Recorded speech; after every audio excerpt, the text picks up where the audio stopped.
हम लखनऊ की बात कर लेते हैं। राजनीतिक खबर सामने आ रही है, फिर बीजेपी के साथ ओपी राजभर आपको दिख सकते हैं। पूर्वांचल के लिए हो सकता है दोनों पार्टियों का गठजोड़, अगस्त में गठबंधन हो सकता है, ऐसी घोषणा हो रही है। ओपी राजभर बीजेपी के शीर्ष नेतृत्व से दिल्ली में मुलाकात कर सकते हैं। दिल्ली की बैठक में गठबंधन पर मोहर लग सकती है। सुबह सभा के कोटे की सीटें चुनाव के वक्त घोषित होंगी।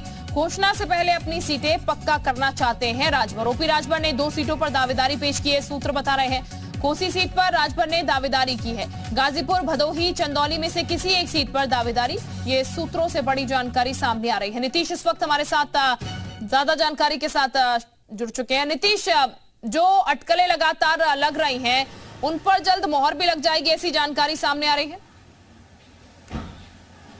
सूत्रों के हवाले से ये खबरें आ रही हैं और जिस तरह से पूर्वांचल और उत्तर प्रदेश में राजनीतिक महकमे में कहीं ना कहीं सरगर्मी है और इस सरगर्मी का मुख्य बिंदु ओम प्रकाश राजभर सुभाषपा नेता हैं और उनकी बीजेपी से बढ़ रही नजदीकियां हैं। तो ऐसी स्थिति में ये कहा जा सकता है कि ओपी राजभर दिल्ली के जो शीर्षस्थ नेता हैं उनसे मुलाकात कर सकते हैं और दिल्ली में राजभर को लेकर भी चर्चा हो सकती है और चर्चा के बाद 2 सीटों पर समझौता हो सकता है। चूंकि 2 सीटों पर कहीं ना कहीं समझौते की जो सूचना है वो है, तो अब ये देखना होगा कि आगे की जो गतिविधि है वो क्या होती है। क्योंकि पिछले दिनों जिस तरह से ओम प्रकाश राजभर की मुलाकातें सामने आई हैं और इन मुलाकातों के बाद जो मुहर है वो लगती हुई दिखाई दे रही है, तो ऐसी स्थिति में कहीं ना कहीं ये चीजें सामने हैं। अब देखना ये होगा कि दिल्ली में जब ओम प्रकाश राजभर पर चर्चा होती है और इसके बाद जब सहमति बनती है तो इस सहमति के मुख्य बिंदु क्या होते हैं, ये देखने वाली बात होगी।